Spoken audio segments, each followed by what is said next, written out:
શ્રોતા મિત્રો, પ્રસ્તુત છે વર્તમાન કેન્દ્ર સરકારના 12 વર્ષ પૂર્ણ થવાના ઉપલક્ષ્યમાં વિશેષ ચર્ચા આર્થિક વિકાસની વધતી ગતિ.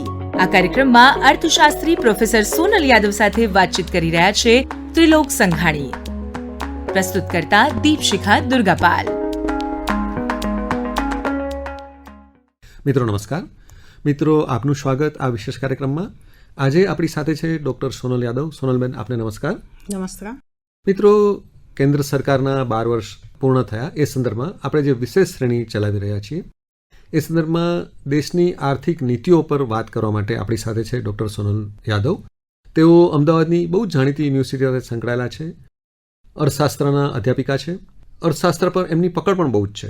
સોનલબેન, આપણે જ્યારે કેન્દ્ર સરકારની 12 વર્ષની સિદ્ધિઓની વાત કરીએ ત્યારે અલગ અલગ ક્ષેત્રની સિદ્ધિઓની વાત આપણે કરતા હોય ત્યારે, કારણ કે આર્થિક ક્ષેત્રની આપણે જ્યારે વાત કરીએ ત્યારે એની અસર દરેક ક્ષેત્રો પર પડતી હોય. સાચી વાત છે. તો એક અર્થશાસ્ત્રના અભ્યાસુ તરીકે કેન્દ્ર સરકારની છેલ્લા દાયકાની અર્થવ્યવસ્થાની વાત અથવા તો અર્થશાસ્ત્રની નીતિઓની વાત આપણે કરવી હોય તો આપ એને કઈ રીતે મૂલવશો?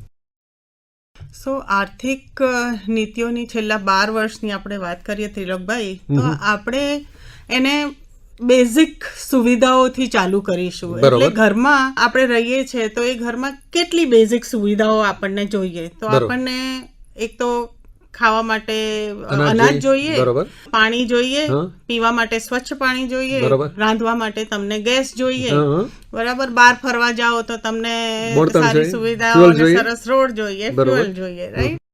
તો પહેલા ફેઝમાં આપણે જોઈએ તો સરકારે 2014 થી 2019માં આ બધી સુવિધાઓ, જેને માળખાકીય સુવિધાઓ, બેઝિક સુવિધાઓ કહેવાય, એની પર ભાર મૂક્યો. તો આપણે ચાલુ કરીએ તો સૌથી પહેલા 2014માં જનધન યોજના, એને આપણે જેમ ટ્રિનિટી પણ કહીએ છીએ, જનધન આધાર મોબાઈલ, રાઈટ. સો જનધન યોજના અંતર્ગત તમે ગામડામાં રહેતો જે શ્રમિક છે જેની પાસે બેંક અકાઉન્ટ નહોતું, એને બેંક અકાઉન્ટ ખોલાયું, રાઈટ. ઘરમાં બચત કરતો હતો, જે સેફ નતું, હવે એ બેંકમાં બચત કરતો થયો.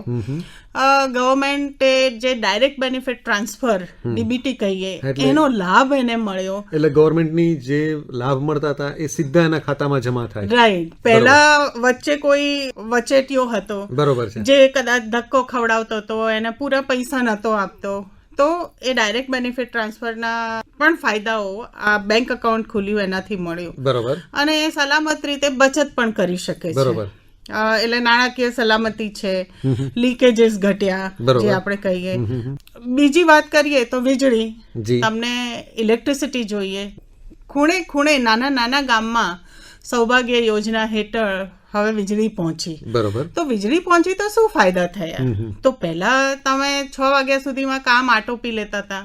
હવે બાળકોને હોમવર્ક કરવું હોય તો રાત્રે લાઇટ હોય તો એ લોકો હોમવર્ક પણ કરી શકે છે. એટલે એજ્યુકેશનમાં પણ એનો ફાયદો છે. એટલે એ બીજી વાત. ગૃહિણીઓને રાંધવાનું હોય તો ઉજ્જવલા યોજના, ઉજ્જવલા યોજના હેઠળ ગેસ, એલપીજી ગેસનું વિતરણ થયું, ડિસ્ટ્રીબ્યુશન થયું, બરોબર. તો હવે મહિલાઓનો ટાઈમ એનાથી પણ બચે છે.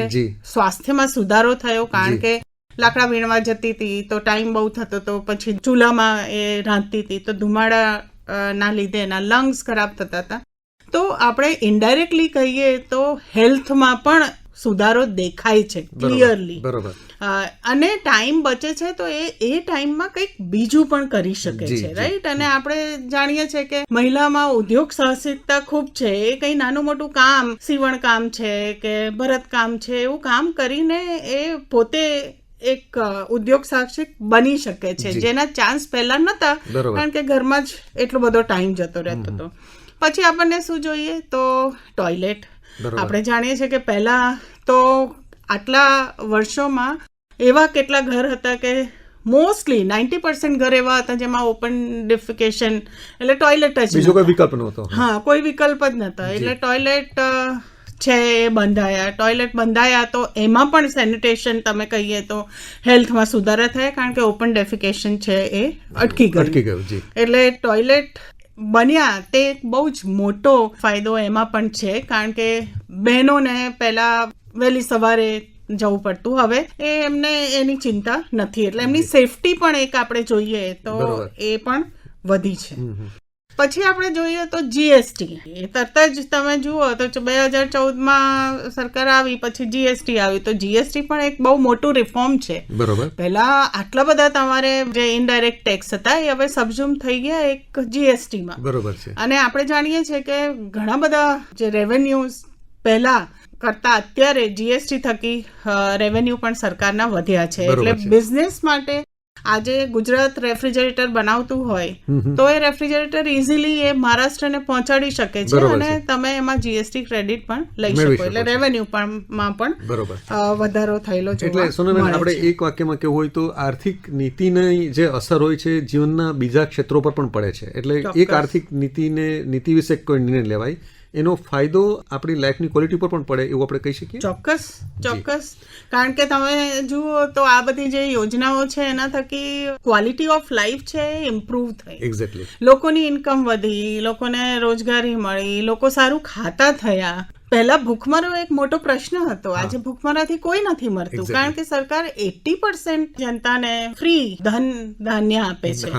અને બાકી તમે જુઓ તો પોવર્ટી, ગરીબી, જે 2011માં કદાચ 29% જેવી હતી, એ ગરીબી આજે ઓછી 3.5% જેટલી થઈ ગઈ છે. એટલે આખું એક બહુ જ મોટું પરિવર્તન આપણે જોઈ શકીએ છીએ. એક્ઝેક્ટલી. અને ગરીબીની ડેફિનેશન પહેલા જે હતી ટેન્ડુલકર કમિટીએ કેલરી ઇન્ટેક ઉપર જ હતી. બરોબર. પછી રંગરાજન કમિટીએ એને વધારે બ્રોડ બનાવી દીધી, એટલે એમણે ગરીબીમાં મલ્ટી ડાયમેન્શનલ પોવર્ટી ઇન્ડેક્સ, જેમાં એમણે હેલ્થ અને એજ્યુકેશનને પણ સાંકળી લીધા. એટલે જે ડેફિનેશન છે એ બહુ બ્રોડ થઈ, તેમ છતાં તમે જુઓ તો ગરીબી છે એ એકદમ 5% થી ઓછી, લગભગ 3.5% જેટલી રહી ગઈ છે. અચ્છા, હવે એક અર્થશાસ્ત્રી તરીકે સોનલબેન, આપણે કેન્દ્ર સરકારની જે આપણો આર્થિક વિકાસ થયો એમાં જે મુખ્ય પરિબળો જે છે, મુખ્ય પ્રેરક પરિબળો છે, તમારી દ્રષ્ટિએ કયા છે? મુખ્ય પ્રેરક પરિબળો તો ડિજિટલ ઇન્ડિયા, આપણે સૌથી પહેલા કહીશું કે ડિજિટલ ઇન્ડિયાના ફાયદા ખૂબ જ છે. કારણ કે પહેલા નાના કામ માટે તમારે ગવર્મેન્ટ ઓફિસમાં જવું પડતું, અને આપણે જાણીએ છીએ કે ધક્કા બહુ ખાવા પડતા અને ટાઈમ પણ વેસ્ટ થતો.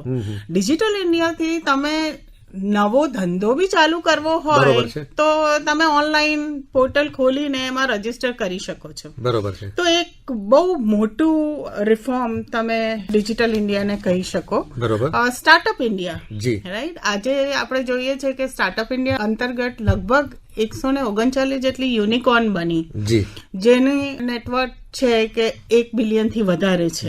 આપણે ત્રીજા સ્થાને છીએ વર્લ્ડમાં. યુએસ અને ચાઇના પછી આપણે ત્રીજા સ્થાને આવીએ છીએ. એટલે આપણા યુવાઓ છે આમાં સ્ટાર્ટઅપ ઇન્ડિયા અંતર્ગત બી ખૂબ જ સારું કામ કરી રહ્યા છે. અને ઇન્ફ્રાસ્ટ્રક્ચર, ઇકોનોમિક્સમાં આપણે જાણીએ છીએ કે જો સારું ઇન્ફ્રાસ્ટ્રક્ચર હોય તો એના ફાયદાઓ ઘણી બધી જગ્યાએ મળી જતા હોય છે. એટલે સારા રોડ બન્યા, સારા મેટ્રો ટ્રેન આવી, રાઈટ, ગામડાઓ કનેક્ટ થયા શહેરો સાથે. એટલે ખેડૂત હોય કે નાનો બિઝનેસમેન હોય, એના માટે ટ્રાન્સપોર્ટેશનની સુવિધાઓ એ બધી વધી, એના લીધે ટ્રાવેલ ટાઈમ પણ ઓછો થયો. તો આપણે જાણીએ છીએ કે ઇન્ફ્રાસ્ટ્રક્ચર તમને તરત નહીં પણ લાંબા ગાળે એ ખૂબ જ ફાયદાકારક છે. કારણ કે લગભગ આપણે 25 વર્ષ પહેલા કે 50 વર્ષ પહેલા તો કોરિયા છે અને ઇન્ડિયા છે લગભગ એક જ સ્થાન ઉપર હતા 50 વર્ષ પહેલા.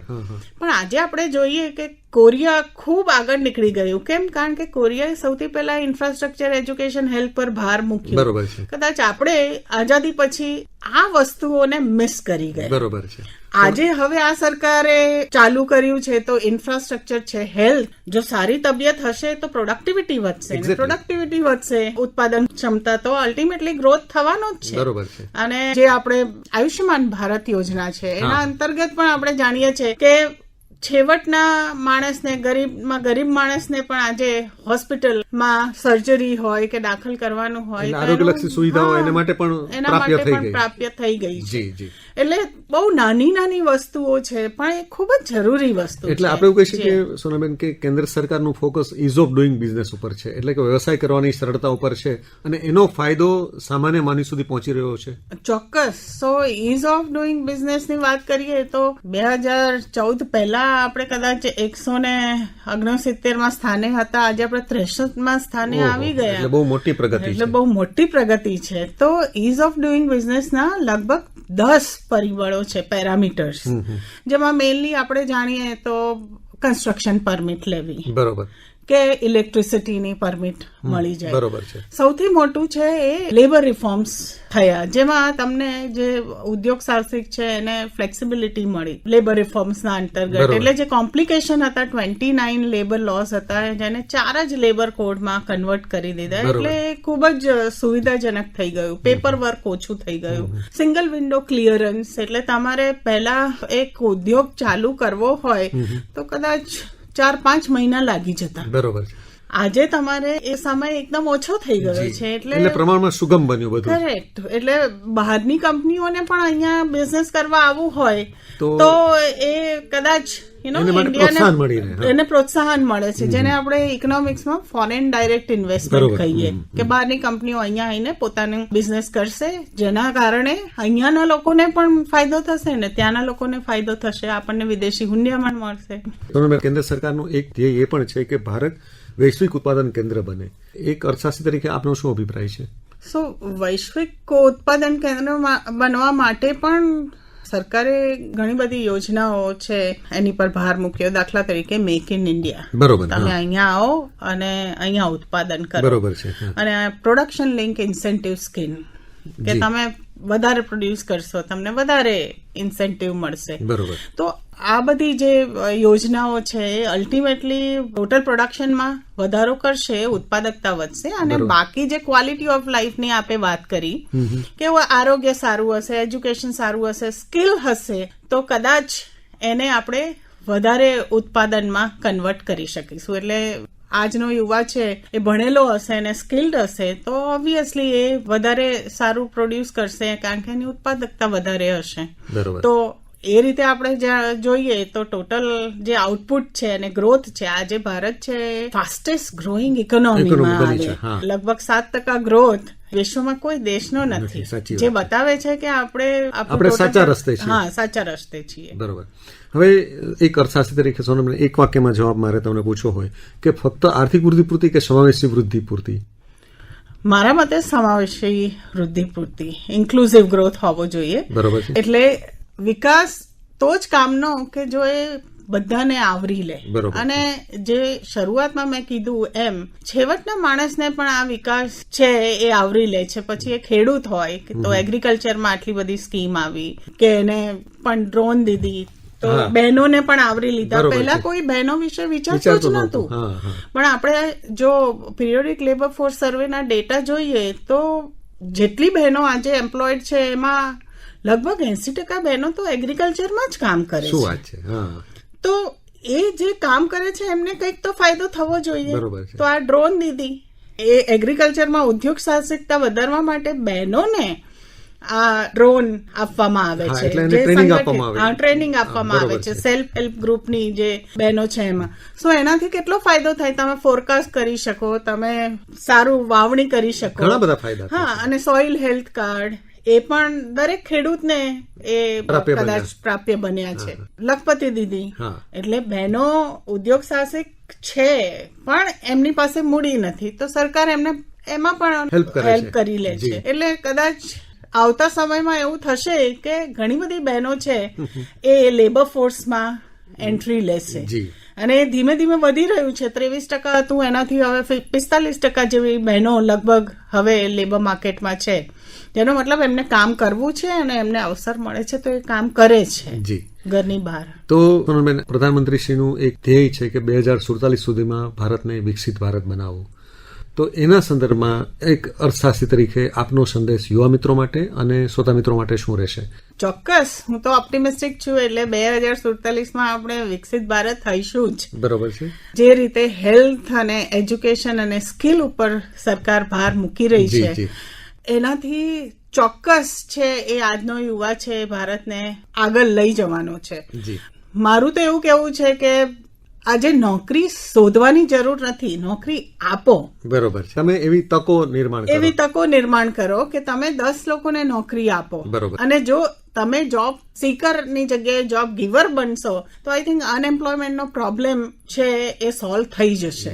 કારણ કે આપણે જાણીએ છીએ કે આજે બેકારી, બેરોજગારી છે એ બહુ મોટો મુદ્દો છે. પણ કોણ બેરોજગાર છે? આપણે ફરીથી ડેટા જોઈએ તો જે સૌથી વધારે અશિક્ષિત છે, ઇલિટરેટ, એમાં બેકારી સૌથી ઓછી છે. બરોબર. સૌથી વધારે બેકારી જે પોસ્ટ ગ્રેજ્યુએટ છે એમાં છે, લગભગ 2 ડિજિટમાં છે. તો પ્રશ્ન થાય કે આટલું ભણ્યા પછી કેવી રીતે એ બેકાર છે?